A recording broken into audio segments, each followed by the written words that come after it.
Now, Errol Flynn and Kevin Costner have both done it, amongst other things. Now it's Russell Crowe's turn to take on the role of Robin Hood in his latest Hollywood movie. But it was a team from this region who've already trained some of the best in Hollywood that made sure he was on target when it came to using a bow and arrow. We sent Rhiannon Mills for a quick lesson.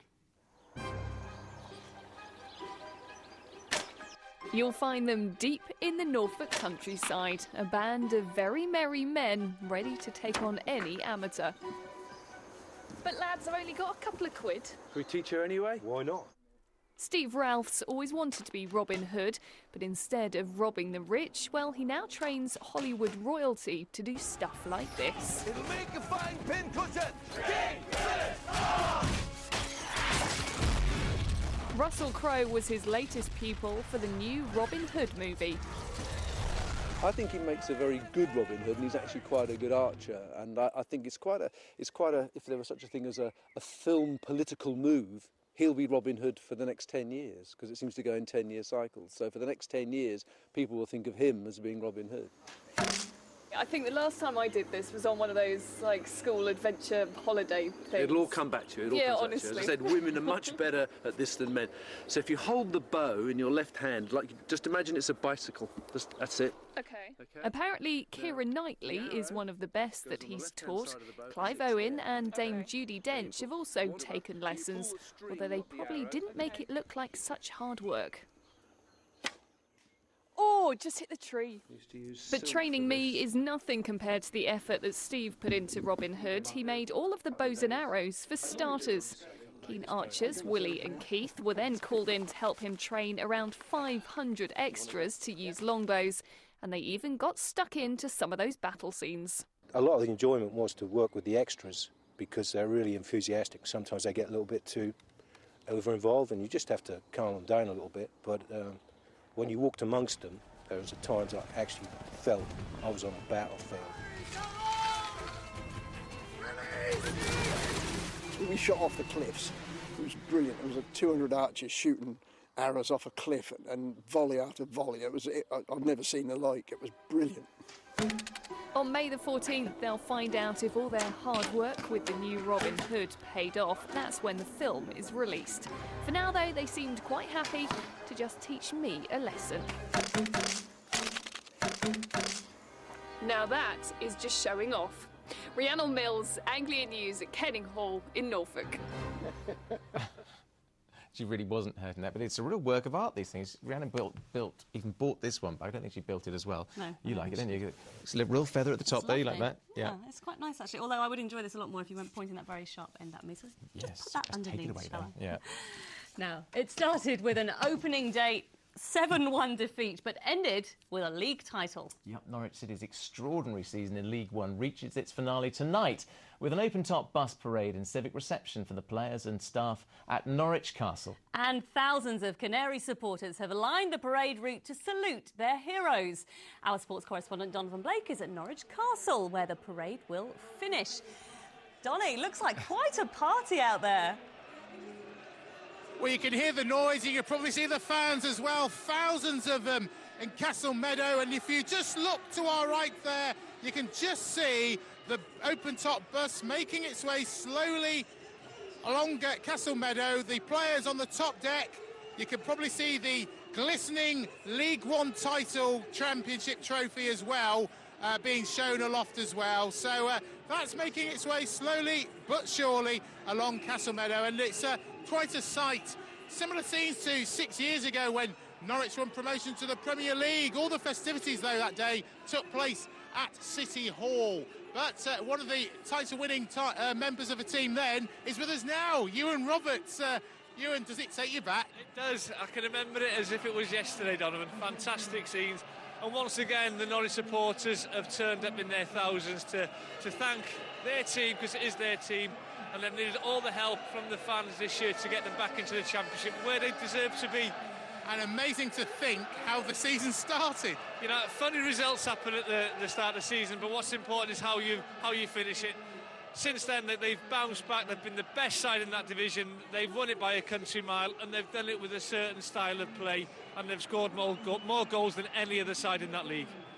It's a great noise as well. You can just see the supporters here. They really have raised the tempo, haven't they? Well, they want to thank their team, their players, for a fantastic achievement, because it really is, you know, it's the season, it's 9 long, hard months, 46 games, and you deserve to celebrate it in the right manner, and this is the right manner. And how do you think the players are feeling on the bus? Oh, they'll be taking this in, and in my experience, I will never forget that night in May at City Hall, seeing thousands of Norwich supporters, and I'm sure they will do the same. And it's those supporters which Paul Lambert, the League One Player Manager of the Year, actually thanked earlier today. He paid tribute to the fans who come in their thousands to support Norwich City. They are the major part of this football club and will be long after I'm away, so terrific set of fans, there's no doubt, and they and the players, as I said before, they deserve the credit that's coming, but the fan base here is exceptional, that's for sure. Well, Donny, a very calm Paul Lambert there earlier on in the day. It was an amazing achievement to get Norwich back up at the first attempt, but I suppose now you would say the biggest test of all means to actually keep them up in the Championship, perhaps. That will be a task and a half, especially with the financial constraints that the club still find themselves under. They may have to sell a few to buy a few. One thing that they really want to try and recruit is a goalkeeper, and they're hoping that Fraser Forster can stay with the club for another season. He was on loan and he was a real top performer for them. So Norwich City supporters out in their thousands to thank the title-winning heroes. Let's hear what they make of the occasion. This season has been a total dream for us, you know, and we just hope for the best in the Championship. Hopefully we'll reach mid-table and do our best. Yeah, absolutely fantastic. The boys have done really well, yeah. Looking forward to next season in the Championship? Yeah, we are, yeah, brilliant. Are you going to be going along as well? Yeah. Yeah. Excellent. OK, we'll move along this way. Who's been your favourite player, do you reckon, this season? I think Fraser Forster. He's saved us on so many occasions. 80 years old. Am I allowed to ask how many years you've been watching? 58. And how does this season rank amongst all of them then? Oh, I have enjoyed it very, very much.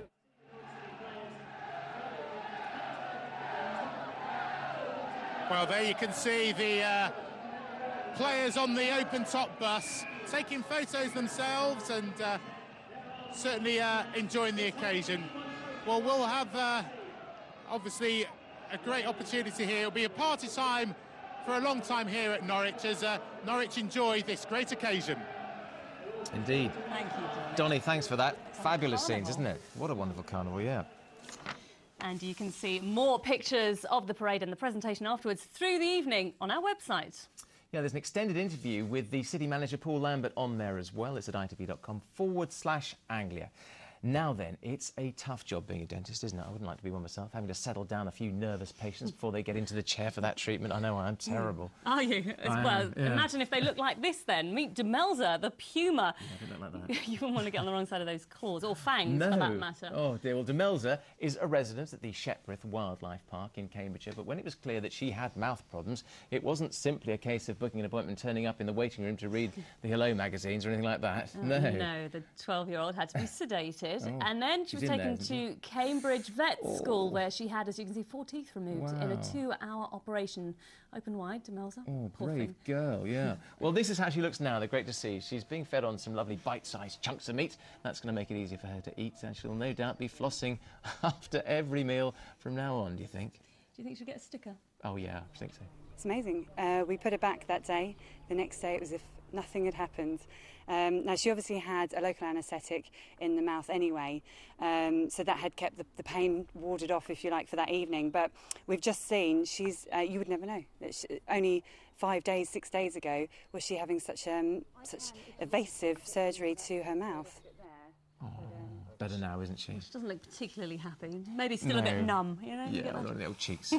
Right, the news hour continues in a couple of minutes, and here's what you can expect at 6:30. Oh, brave man. Incredible. Well, we've had some historic pictures on this evening's programme. Let's see if we can get some more now from Amanda Houston. It's going to be warmer out there, I think. Hello and good evening. Well, today's picture was taken of these Egyptian geese at Ludden Bridge in Norfolk, so thanks to Stephen for sending that in to us. Now, as we head through tonight, it will be rather chilly across the region, so we are still expecting a touch of frost in places, but... Thanks for watching this evening. That's all we've got time for. Yep, let's end, though, on some more of those lovely promotion and festival carnival shots of the Norwich fans and the Norwich team as well. There's Delia Smith, the chairman, having a bit of a wild time as well. We'll see you tomorrow night. Bye-bye.